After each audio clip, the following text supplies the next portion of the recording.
Now this is up my alley. Punk, but you don't have to do all the drugs. I can finally go to a music festival where everyone is on something I'm too broke to buy. No more mushrooms off the bottom of park benches for me.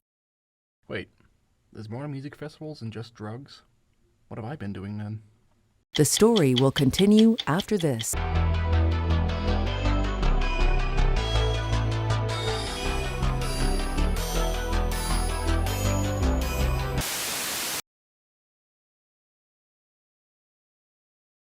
Jokes aside, drug abuse is bad.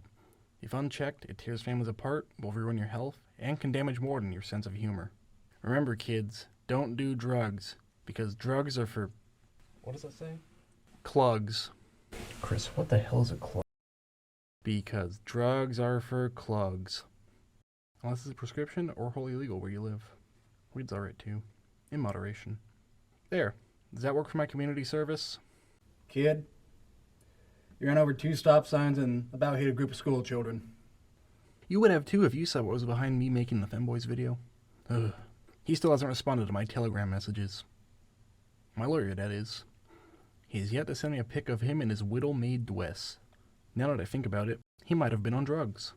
Those crafty little chemical stimulants have played a huge part in human history, from starting wars to ending careers. It's also the reason the straight edge movement started.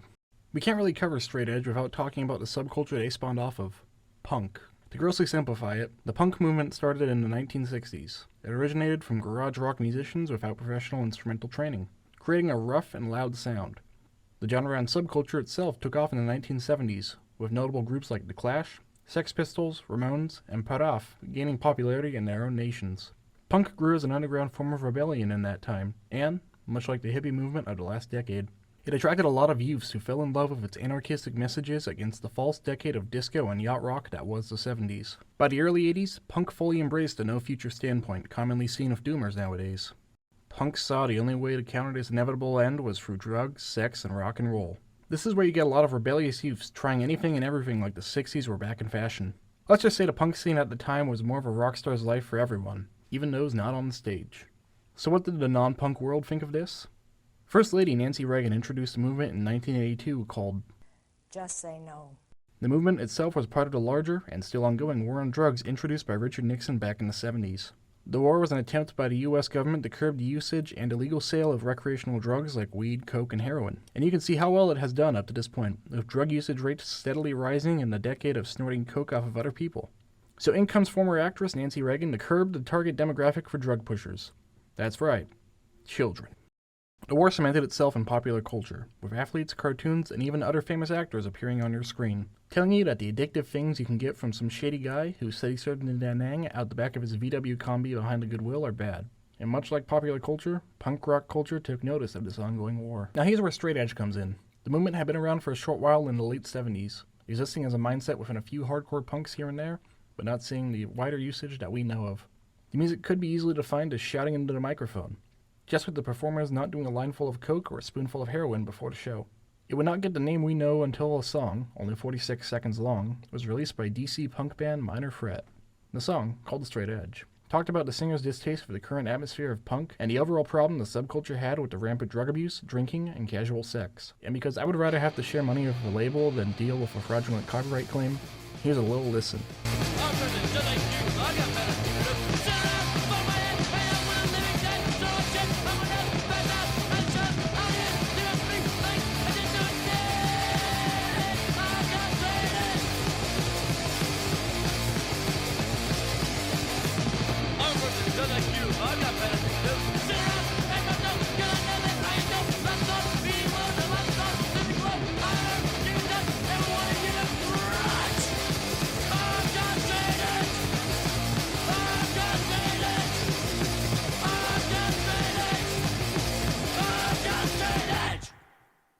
The straight edge of Washington, D.C. latched onto this new jam, using the title as a name for their pre-existing movement, adopting from the same D.C. punk rock scene the black X used by clubs to mark one as underage, and if we're unable to buy alcohol there, as their black flag. Another source for the rebellious rebellion against the rebellious subculture was hard rocker Ted Nugent, with Minor Threat citing his abstaining from drinking and drugging as an influence to be straight edge, and while still knowing how to rock out. Now Ian MacKaye, frontman of Minor Threat, has said that all of this has gotten out of hand, Straight edge was a way for him to take out his frustrations on the ongoing situation and express himself. He has said that while it should not have been formed as a movement, it should have been more of an individual lifestyle choice. But this idealistic movement has grown, and now applies to more than just the punk scene. The subculture has taken up roots in other musical subcultures like electronica, hip-hop, and metal.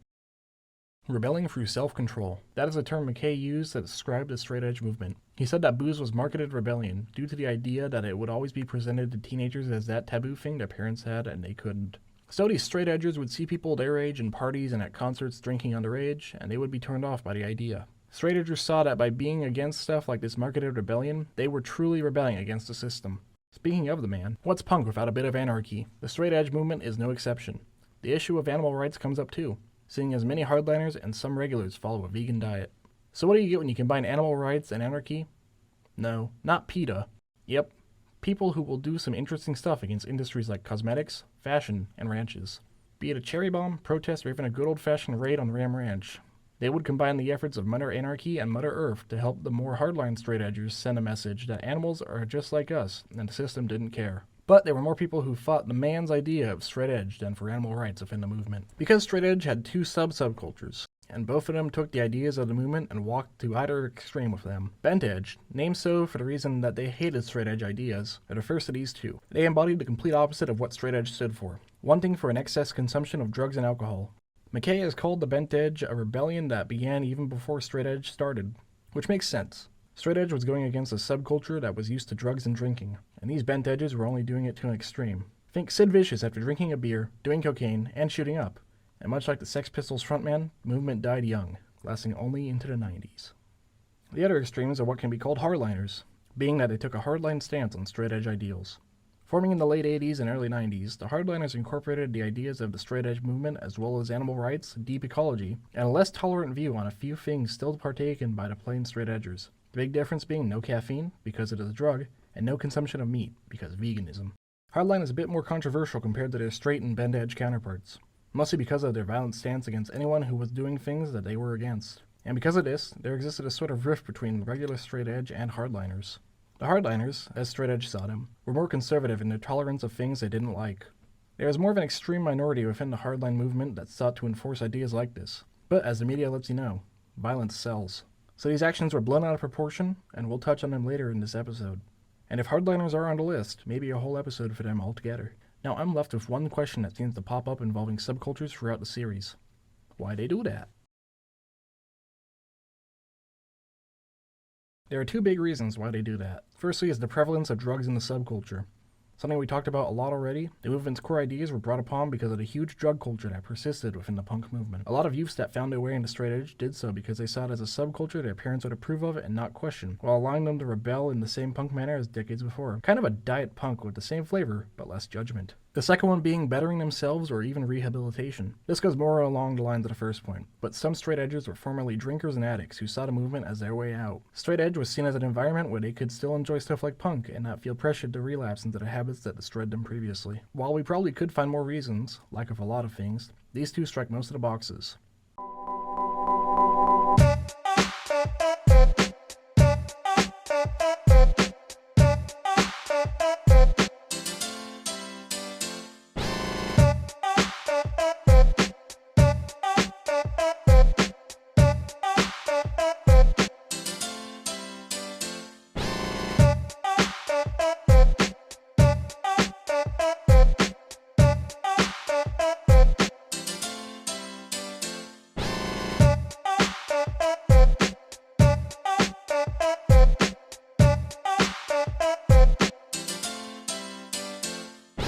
An obvious pro, you're not continuously doing drugs. Well, not continuously, but chasing that high from stimulating drugs, which themselves, aside from a few outliers, are chemically addictive and financially consuming, much like insulin. Now, this comes off as the most obvious because it's what the whole point of the movement is. Just saying no. And remember, drugs are for clugs. Now, I had to look into a lot of vegan and vegetarian blogs for this bit, and I would like to preface that I am not a vegetarian. Barbecue places across the US have convinced me to stay away from it, but vegan schnitzel from Reva is pretty good. So I don't know what all to talk about here. But the vegan-vegetarian lifestyle taken by parts of the straight-edge subculture falls greatly with anything any other vegans do. They follow it for their beliefs in not killing any cute animals. But there are health benefits as well. Yeah, not many cons for straight edge, But even if it looks like all sunshine and rainbows, there's never a pot of gold near the end. It was never supposed to be a movement, is the message Ian MacKaye will always say about straight edge. And he has a good reason. Violence seems to be something that was wielded by straight edge youths around the turn of the millennia, mostly by those who considered themselves hardliners, more notably in the Salt Lake City area in Utah. Imagine your teenager decides to live a clean life. No alcohol, no smoking, no sex or drugs, and maybe even becomes a vegetarian. Sounds great, doesn't it? Well, for most kids who adhere to a lifestyle they call straight edge, it is. But for some kids, they've taken it too far. A group of hardline straight edgers raided mink farms, fought people who were active in drug culture, and even vandalized the McDonald's. And in Reno, I couldn't find the original documents, the police classified the straight edge movement as a gang in 2005. After months of reported calls and violence against people, and then later arrests of straight edge youths. The RPD and news outlets did acknowledge that not all straight edge youths were in gangs, but that there was a rise as of recent involving said subculture. Militarism is something that has been seen with a lot of hardliners through the 90s, and while it seems to have died down before 2010, the bloodstains still show on straight edge because of it. Studies from the 2000s and 2010s have shown that many straight edgers are more pacifistic or nonviolent, which is understandable as violence isn't the answer to all your problems. The last criticism isn't written much in detail from the sources we scrounged together, but it has been mentioned offhandedly. A lot of the punk movement have described the beefcakes who make up the hardline movement and those who make up the straight edgers to be preachy, and that they possess a holier-than-thou attitude. Which, if you know anyone who's a vegan, paleo, animal rights activist, or even a smug high school or college student blinded by an ideology that they discovered when it was offhandedly mentioned by some raccoon on the internet, you'll know this to be true. It's a valid criticism. As for those who only encounter people who are like the hardliners and preachy straight edgers, will always have negative impressions on the movement. They are much like anyone who thinks their way is the best, annoying to the point of either wanting violence to, or alienation from, those not like them. But let's not look at people like the hardline gangers, preachy vegans, talkative teetotalers, or anarchistic animal rights activists, and look at what straight edge was originally about. Rebellion against the common tide and stereotype of punk through abstaining from vices and building a better self. For that's what the movement is based off of. Self-expression through abstaining from what is popular in the subculture. And those who are straight edge are much like teetotalers and Muslims. Normal people who are functional without alcohol or drugs. How's that? Kid, I did not understand a single word of that after you said Ted Nugent. But since you seem to have made an effort, I'll just say you completed your community service. Yeah! Hey, yay, friends and Romans, countrymen. Hey, yay, punks and skins and journeymen. Hey, yay, my sisters and my brethren, the time is coming near. Come, yay, to soulless corporate circus tops. Come, yay, to toilet circuit touring stops. Come, yay, to bedrooms, bars and bunker squats. The sound is ringing clear. Now who'd have thought that after all, something as simple as rock and roll would save us all? Now who'd have thought that after all, it was rock and roll?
After all,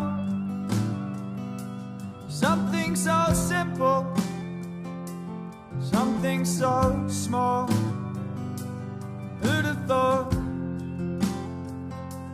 that after all, it's rock and roll?